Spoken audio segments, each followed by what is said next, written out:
Sasi sejarah Islam, kemajuan Islam pada periode klasik, dan tokoh-tokoh kejayaan Islam. Para pendengar yang saya hormati, sebagaimana telah dijelaskan di dalam bab yang lalu, bahwa periodisasi sejarah Islam menurut Harun Nasution dibagi menjadi tiga. Yang pertama periode klasik, yaitu tahun 650 sampai 1250 Masehi. Yang kedua periode pertengahan, tahun 1250 sampai 1800 Masehi. Dan yang ketiga periode modern, yaitu tahun 1800 sampai dengan seterusnya, atau sampai hingga hari ini. Kemudian masa kejayaan Islam. Masa kejayaan Islam terjadi pada sekitar tahun 650 sampai 1250. Periode ini disebut periode klasik. Pada kurun waktu itu terdapat dua kerajaan besar, yaitu Kerajaan Umayyah atau sering disebut Daulah Umayyah, dan Kerajaan Abbasiyah yang sering disebut Daulah Abbasiyah. Pada masa Bani Umayyah, perkembangan Islam ditandai dengan meluasnya wilayah kekuasaan Islam dan berdirinya bangunan-bangunan sebagai pusat dakwah Islam. Kemajuan Islam pada masa ini meliputi bidang politik, keagamaan, ekonomi, ilmu bangunan atau arsitektur, sosial, dan bidang militer. Tentu saja kemajuan umat Islam baik pada masa Bani Umayyah maupun Bani Abbasiyah terjadi tidak secara tiba-tiba. Akan tetapi ada penyebabnya, yaitu disebabkan oleh faktor internal dan faktor eksternal. Faktor internalnya yang pertama, konsistensi dan istiqomah umat Islam kepada ajaran Islam. Satu. Yang kedua, ajaran Islam yang mendorong umatnya untuk maju. Boleh dikaji dalam ajaran Islam memotivasi umatnya untuk maju. Yang ketiga, Islam sebagai rahmat seluruh alam. Dan yang keempat, Islam sebagai agama dakwah sekaligus keseimbangan dalam menggapai kehidupan dunia dan akhirat. Kemudian yang kedua, faktor eksternal, yaitu terjadinya asimilasi antara bangsa Arab dengan bangsa-bangsa lain yang lebih dahulu mengalami perkembangan dalam ilmu pengetahuan. Kemudian nomor dua, gerakan terjemah pada masa periode klasik.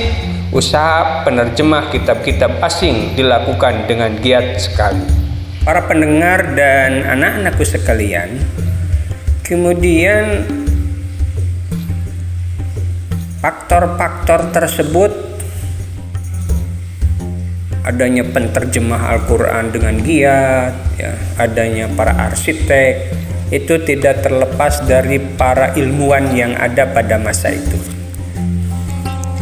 Di antaranya para ilmuwan yang ada pada masa itu, yang pertama adalah Ibn Rus, tahun 520 sampai 595 Hijrah. Nama lengkapnya Abu Al-Walid Muhammad Ibn Rus, lahir di Cordoba, Spanyol pada tahun 520 Hijrah, dan beliau wafat di Marrakesh, Maroko pada tahun 595 Hijriah. Beliau menguasai ilmu fikih, ilmu kalam, sastra Arab, matematika, fisika, astronomi, kedokteran, dan filsafat. Karya-karya beliau antara lain kitab Bidayah Al-Mujtahid, kitab yang membahas tentang fikih.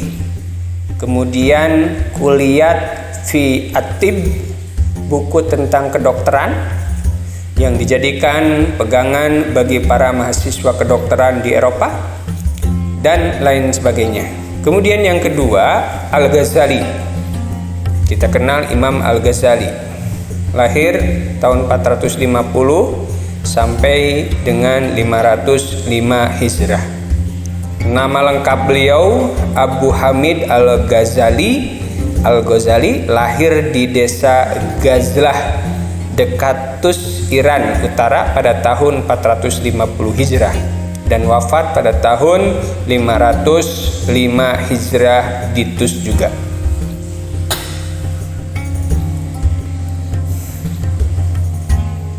Beliau dididik dalam keluarga dan guru yang juhud, hidup sederhana dan tidak tamak terhadap duniawi.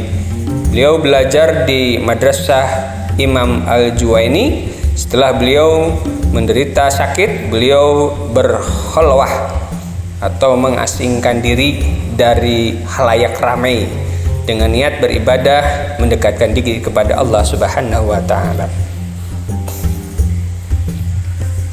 Di antara bukunya yang terkenal yaitu Ihya Ulumuddin, yakni membahas masalah-masalah ilmu akidah, ibadah, akhlak dan tasawuf berdasarkan Al-Quran dan hadis.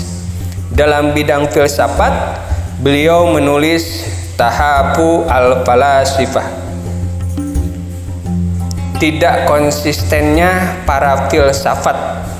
Itulah buku-buku karya Imam Al-Ghazali. Yang ketiga, Al-Kindi, tahun 1805 sampai 873 Masehi. Nama lengkapnya Yakub bin Ishaq Al-Kindi, lahir di Kufah pada tahun 805 Masehi dan wafat di Baghdad pada tahun 873 Masehi. Al-Kindi termasuk cendekiawan muslim yang produktif. Hasil karyanya di bidang filsafat, logika, astronomi, kedokteran, ilmu jiwa, politik, musik, dan matematika. Kemudian yang keempat, Al-Farabi, lahir tahun 872 sampai 950 Masehi. Nama lengkapnya Abu Nasyir Muhammad Ibnu Tarkhan Ibnu Uzlag Al-Farabi, lahir di Farabi pada tahun 872 Masehi dan wafat di Damsyik pada tahun 950 Masehi. Beliau adalah keturunan Turki. Al-Farabi menekuni berbagai bidang ilmu pengetahuan, antara lain logika, musik, kemiliteran, metafisika, ilmu alam, teologi, dan astronomi. Yang kelima adalah Ibnu Sina. Nama lengkapnya Abu Ali Al-Husain Ibnu Abdullah Ibnu Sina, lahir di desa Absana dekat Bukhara, wafat dan dimakamkan di Hamazan.